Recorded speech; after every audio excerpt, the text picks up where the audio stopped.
नमस्ते विद्यार्थी मित्रांनो. आज आपण इयत्ता 9वीचा राज्यशास्त्र विषयाचा तिसरा धडा जो आहे तो अभ्यासणार आहोत.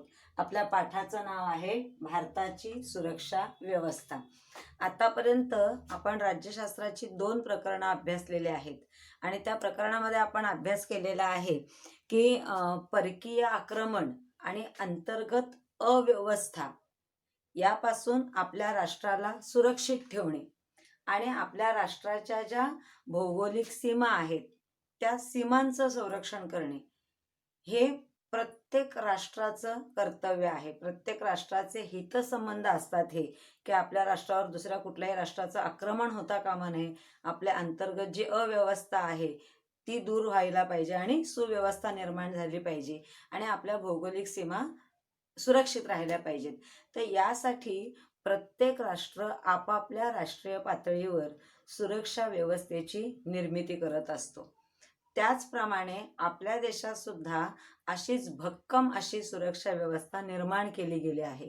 ही भक्कम सुरक्षा व्यवस्था निर्माण केली म्हणजे नेमकं आपल्या देशामध्ये काय केलेलं आहे आणि त्या निर्माण केलेल्या भक्कम सुरक्षा व्यवस्थेपुढे असणारे आव्हानं कोणते आहेत ते आपल्याला या पाठामध्ये अभ्यासायचे आहेत. त्याआधी आपल्याला अभ्यासायचं आहे की राष्ट्रीय सुरक्षा म्हणजे नेमकं काय आहे आणि ही राष्ट्रीय सुरक्षा निर्माण करण्यामागची गरज काय आहे ते आपण आधी समजून घेणार आहोत. तर राष्ट्रीय सुरक्षा निर्माण करायची तर त्याच्यासाठी काहीतरी तशी कारणं असली पाहिजेत ना, तर सुरक्षा निर्माण करण्याची गरज भासते. कुठलीही गोष्ट जेव्हा आपल्याला असं वाटतं एखादी गोष्ट सुरक्षित राहिली पाहिजे तर त्याच्या मागे काहीतरी कारणं असतातच. मग आपल्या देशामध्ये सुद्धा भक्कम अशी सुरक्षा व्यवस्था निर्माण केलेली आहे. तर त्याच्या मागची अशी कोणती कारणं आहेत? एक कारण तर आहेच, कुठल्याही परकीय आक्रमण आपल्या देशावर होऊ नये, ते तर कारण आहेच आहे. आणि अंतर्गत अव्यवस्था जी आहे ती दूर करून आपल्याला सुव्यवस्था निर्माण करायची आहे. त्याच्यासाठी आपल्याला अशा प्रकारच्या सुव्यवस्थेची गरज आहे. मग त्यासाठी आपल्याला अभ्यासायचं आहे राष्ट्रीय सुरक्षा म्हणजे काय. राष्ट्रीय सुरक्षा म्हणजे काय आपल्याला ते अभ्यासायचं आहे. आता ही राष्ट्रीय सुरक्षा म्हणजे काय ते अभ्यासण्यापूर्वी अगोदर आपल्या देशामध्ये अशा प्रकारे काही संघर्ष आहेत का किंवा आंतरराष्ट्रीय पातळीवर अशा प्रकारचे काही संघर्ष आहेत का तर ते जाणून घ्या. पहिली गोष्ट म्हणजे आपण मागच्या एका पाठामध्ये राज्यशास्त्रामध्ये अभ्यासलेलं आहे की आपल्याकडे जागतिक पातळीवरची एक आंतरराष्ट्रीय व्यवस्था निर्माण झालेली आहे जी सार्वभौम राष्ट्रांची आहे. आंतरराष्ट्रीय व्यवस्था जी अस्तित्वात आलेली आहे ती सार्वभौम राष्ट्रांची आहे. आता हे सार्वभौम राष्ट्र म्हणजे काय, तर सार्वभौम राष्ट्र म्हणजे अशी राष्ट्र की ज्याच्यावर इतर कुठल्याही परकीय सत्तेचं वर्चस्व नाही आणि ही राष्ट्र आपले अंतर्गत निर्णय जे आहेत राजकीय निर्णय ते स्वतंत्रपणे घेऊ शकतात, असे सार्वभौम राष्ट्र. तर अशा सार्वभौम राष्ट्रांची एक आंतरराष्ट्रीय अशी व्यवस्था निर्माण झालेली आहे. असं असलं हे आंतरराष्ट्रीय व्यवस्थेमध्ये असणारी जी सार्वभौम राष्ट्र आहेत ती जरी एकमेकांना सतत सहकार्य करत असतील, मदत करत असतील, विकास कार्यामध्ये सहकार्य करत असतील, असं असलं तरीही कुठल्या ना कुठल्या तरी गोष्टीवरून या राष्ट्रांमध्ये सुद्धा संघर्ष निर्माण होऊ शकतात. नाकारता येत नाही किंवा टाळता येत नाही. जेव्हा अनेक राष्ट्र एकत्र काम करत आहेत, एकमेकांना सहकार्य करत आहेत, एकमेकांवर अवलंबून आहेत, तेव्हा कोणत्या ना कोणत्या तरी गोष्टीवरून त्यांच्यामध्ये संघर्ष होऊ शकतात. मग असे संघर्ष कोणकोणते असू शकतात तर त्याच्यामध्ये बघा, या संघर्षामध्ये म्हणजे राष्ट्रातील संघर्ष कोणकोणत्या कारणावरून होऊ शकतात किंवा संघर्षाची कारणं आपण म्हणू त्याला. राष्ट्रातील संघर्षाची कारणे कोणकोणती असू शकतात ते बघा. पहिली गोष्ट म्हणजे सीमावाद, म्हणजे सीमारेषेवरून होणारे वाद. सीमारेषेवरून होणारे जे वाद आहेत त्याच्यावरून संघर्ष होऊ शकतो. त्यानंतर पाणी वाटपावरून होणारे वाद. पाणी वाटप वाद म्हणजे सीमावाद आणि पाणी वाटप या दोन गोष्टीवरून राष्ट्रांमध्ये संघर्ष होऊ शकतात. त्यानंतर दुसरी गोष्ट आहे आंतरराष्ट्रीय करारांचे पालन न करणे. आंतरराष्ट्रीय करारांचे पालन न करणे हे एक कारण असू शकतं. कारण सार्वभौम राष्ट्रांची ही आंतरराष्ट्रीय व्यवस्था आहे, तर त्याच्यात करारमदार असणारच आहेत, अटी शर्ती असणारच आहेत. मग जर एखादं राष्ट्र त्या करारांचं पालन करत नसेल तर त्याच्यातून संघर्ष उद्भवू शकतो. त्यानंतर परस्परांशी सतत स्पर्धा असणे. परस्परांशी सतत स्पर्धा करणे यावरून सुद्धा राष्ट्रांमध्ये संघर्ष होऊ शकतात. त्याच्यानंतर निर्वासितांचे लोंढे आपल्या देशात येणे. निर्वासितांचे लोंढे येणे. आता निर्वासितांचे लोंढे म्हणजे इतर देशातून ज्यांना घालवून दिलेलं आहे, काढून टाकलेलं आहे, अशा लोकांनी आपल्या राष्ट्रात आल्यानंतर त्या लोकांचा संपूर्ण ताण आपल्यावर पडतो. आपल्या सरकारी तिजोरीवर त्याचा ताण पडतो, आपल्या सोयीसुविधांवर त्याचा ताण पडतो. आणि त्याच्यामुळे ज्या देशातून हे निर्वासितांचे लोंढे येतात त्या देशाच्या विरुद्ध साहजिकच संघर्षाची भावना निर्माण होऊ शकते. त्याच्यानंतर राष्ट्रांमध्ये परस्पर विरोधी भावना निर्माण होणे. अशी अनेक कारणं आहेत की ज्याच्यामुळे राष्ट्रांमध्ये संघर्ष निर्माण होऊ शकतो. मग असे संघर्ष निर्माण झाले की अगोदर चर्चा करून तडजोड करून हे संघर्ष मिटवण्याचा निश्चितपणे प्रयत्न केला जातो. पण जेव्हा तडजोड करणे किंवा चर्चा करणे, त्या समस्यांचं निराकरण करण्याचा शांततेच्या मार्गाने प्रयत्न करणे, हे प्रयत्न जेव्हा अपुरे पडतात तेव्हा एखादं राष्ट्र युद्ध करण्याचा विचार करू शकतो.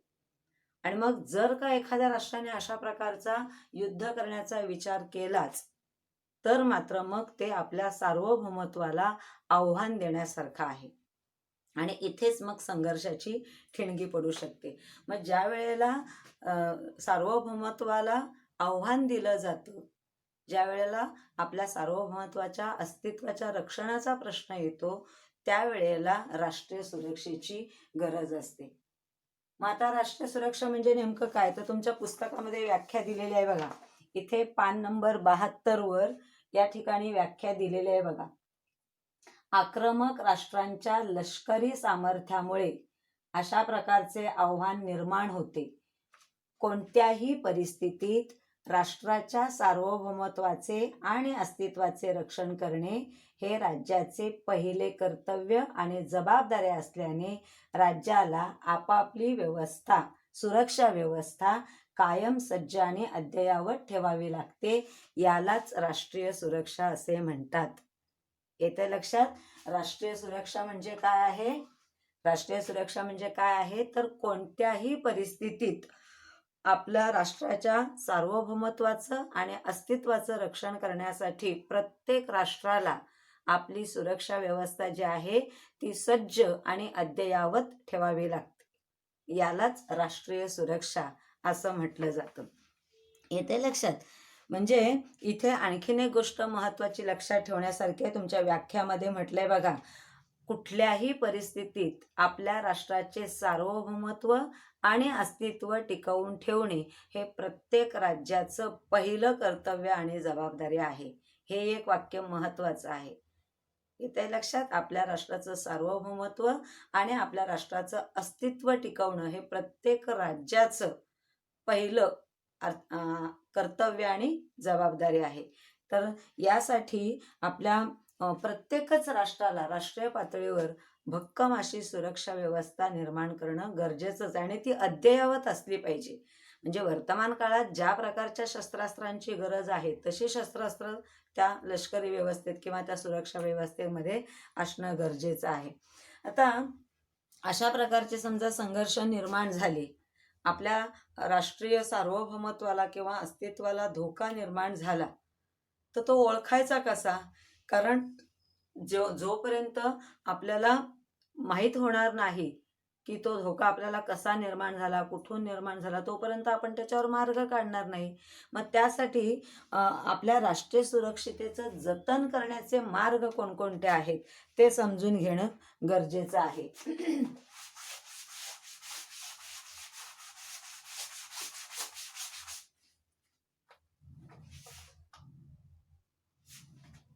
राष्ट्रीय सुरक्षिततेचे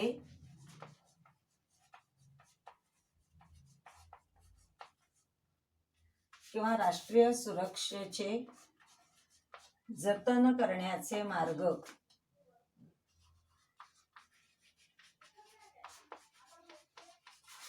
राष्ट्रीय सुरक्षितेचे जतन करण्याचे मार्ग कोणकोणते आहेत ते आपण समजून घेतले पाहिजे. आता राष्ट्रीय सुरक्षितेचे जतन करण्याचे मार्ग कोणकोणते आहेत, तर आपल्या देशाच्या भौगोलिक सीमारेषा सुरक्षित राहण्यासाठी जेव्हा आपण प्रयत्न करतो त्यावेळेला आपल्या भौगोलिक सीमारेषांना कोणता नेमका धोका आहे किंवा कोणत्या राष्ट्राकडून धोका आहे हे जर आपण ओळखलं तर आपण वेळीच त्याला अटकाव निर्माण करू शकतो.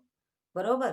म्हणजे मग राष्ट्रीय सुरक्षेचं जतन करण्याचा हा एक मार्ग आहे की आपल्याला नेमका कुठल्या राष्ट्राकडून धोका आहे आणि तो कोणत्या प्रकारचा धोका आहे हे ओळखणे आणि मग त्याच्यावर आवश्यक ती उपाययोजना करणे हा एक मार्ग आहे ज्याच्यातून आपण आपल्या राष्ट्रीय सुरक्षेचं जतन करू शकतो.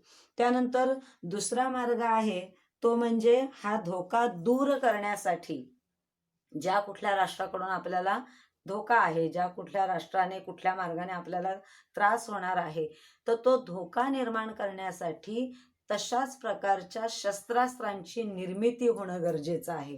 म्हणजे आवश्यक असणाऱ्या त्या शस्त्रास्त्रांची अद्ययावत शस्त्रास्त्रांची निर्मिती करणं गरजेचं आहे. हा एक सुरक्षेचा मार्ग आहे. आणि याचबरोबर नुसती शस्त्रास्त्र निर्माण करून सुरक्षा निर्माण होणार नाही, तर अद्ययावत शस्त्रास्त्र त्या निर्माण करायचीच आहेत, शिवाय आपल्या लष्करी दलाचं आधुनिकीकरण होणं गरजेचं आहे. अद्ययावत प्रकारचं प्रशिक्षण आपल्या लष्करी दलांना वेळच्या वेळी दिलं गेलं पाहिजे. हा दुसरा मार्ग आपल्या राष्ट्रीय सुरक्षितेच्या जतनाचा आहे. आणि तिसरा जो मार्ग आहे आपल्या राष्ट्रीय सुरक्षितेच्या जतनाचा जो तिसरा मार्ग आहे तो म्हणजे आधुनिक पद्धतीच्या तंत्रज्ञानाचा वापर आपल्या लष्करी व्यवस्थेमध्ये झाला पाहिजे आणि आपल्या राष्ट्राची लष्करी ताकद वाढवली गेली पाहिजे. बघा काय काय सांगितलंय. आपल्या राष्ट्राच्या सुरक्षिततेच्या जतनाचे मार्ग कोणकोणते आहेत, तर आपल्या भौगोलिक सीमारेषा सुरक्षित ठेवण्यासाठी कोणत्या राष्ट्राकडून कोणत्या प्रकारचा धोका आपल्याला आहे हे जाणून घेणं आणि त्याच्यावर उपाययोजना करणे हा एक मार्ग आहे. दुसरा मार्ग आहे अद्ययावत प्रकारची शस्त्रास्त्र निर्माण करणे आणि आपलं जे सैन्य दल आहे, आपलं जे लष्कर आहे ते अद्ययावत करणे.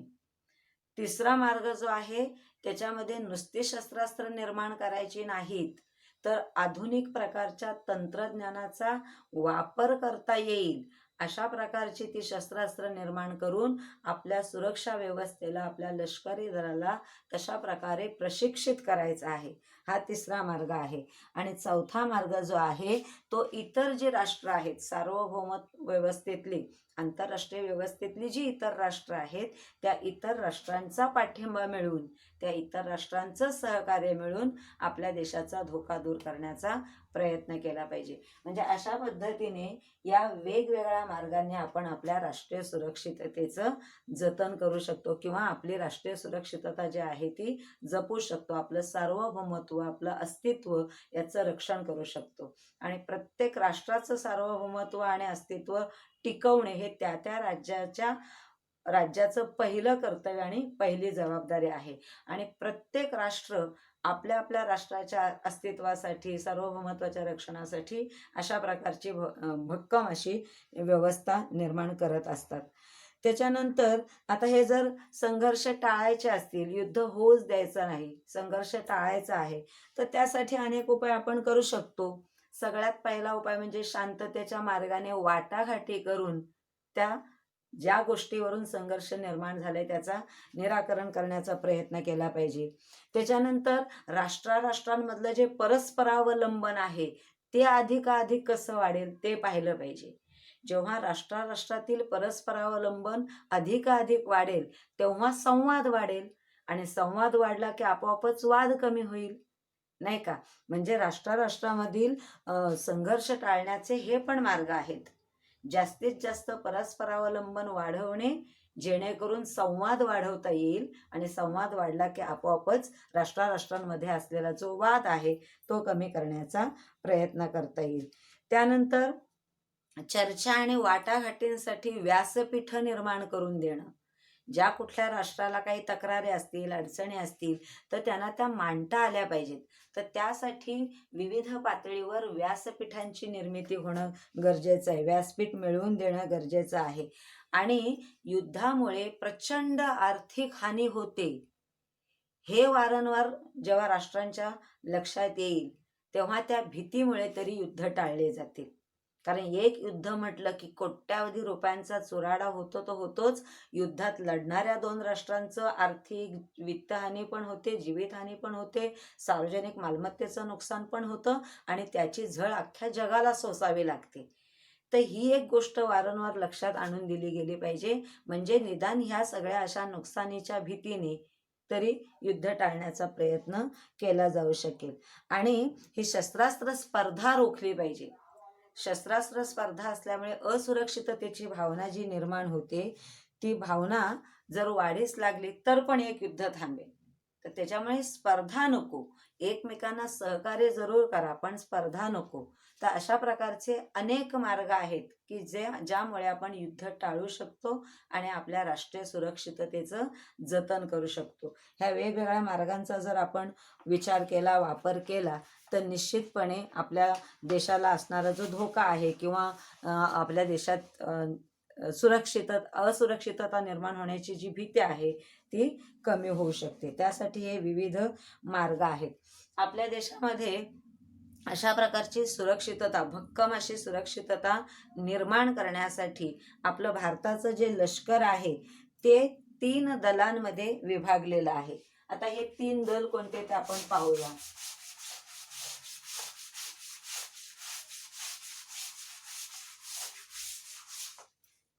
आपल्याकडे जी लष्करी व्यवस्था आहे त्या लष्करी व्यवस्थेची 3 दल.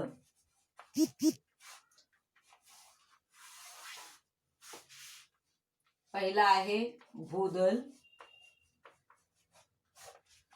दुसरा आहे नौदल,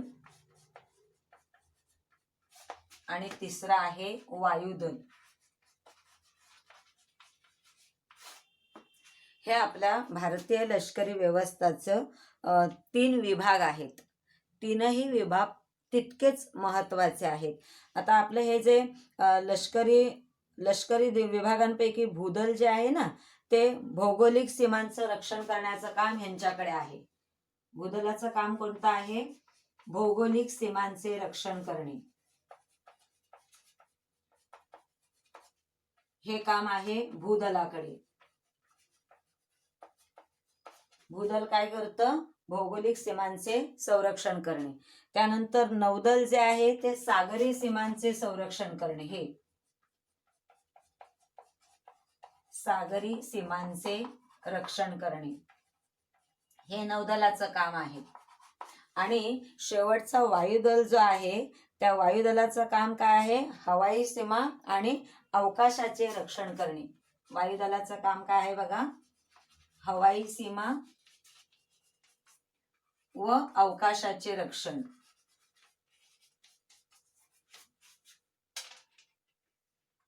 अशा प्रकारची ही कामं या 3 दलांकडे वाटून दिलेली आहेत. बघा, लष्कराचे हे 3 विभाग आहेत: भूदल, नौदल, वायुदल. भूदलाचं काम काय? भौगोलिक सीमांचं संरक्षण करणे. नौदलाचं काम आहे सागरी सीमांचे संरक्षण करणे, आणि वायुदलाचं काम आहे हवाई सीमांचं संरक्षण करणे. अशा प्रकारे हे जे 3 आपले लष्कराचे विभाग आहेत, या 3ही दलांची जबाबदारी संरक्षण मंत्रालयाकडे आहे. म्हणजे संरक्षण मंत्रालयाच्या नियंत्रणाखाली ही 3ही लष्कराची दलं काम करतात. येतंय लक्षात? आपल्या लष्कराचे हे जे 3 दल आहेत किंवा हे जे 3 विभाग आहेत यांच्यावर नियंत्रण ठेवण्याचं जे काम आहे ते आपलं संरक्षण मंत्रालय जे आहे ते करत असतं. या 3 दलांपैकी भूदल जे आहे, आपलं भारतीय भूदल जे आहे ते सगळ्यात मोठं आहे, खूप मोठं आहे या 3 दलांपैकी, आणि जगात 7वा क्रमांक लागतो या भूदलाचा. 7वा क्रमांक. लष्कराच्या या 3 दलांपैकी भूदल जे आहे ते सगळ्यात मोठं दल आहे आणि त्या भूदलाचा जगात 7वा क्रमांक लागतो. इतकं मोठं भूदल आपल्याकडे आहे. त्यानंतर भूदलाचा जो प्रमुख आहे त्याला जनरल म्हणतात. बघा, भूदलाच्या प्रमुखाला जनरल असं म्हटलं जातं. येते लक्षात? त्याच्यानंतर नौदलाचा जो प्रमुख आहे त्याला ऍडमिरल, याला म्हणतात ऍडमिरल. आणि जो वायुदलाचा प्रमुख आहे त्याला air chief marshal, air chief marshal असं नाव आहे. बघा पुन्हा एकदा, आपल्या भारतीय लष्कराचे 3 विभाग, त्याच्यामध्ये भूदल, नौदल आणि वायुदल. वायुदलाचं मुख्य काम आहे, भूदलाचं मुख्य काम आहे भौगोलिक सीमांचं संरक्षण करणे, नौदलाचं मुख्य काम आहे सागरी सीमांचं संरक्षण करणे आणि वायुदलाचं काम आहे हवाई सीमांचं संरक्षण करणे.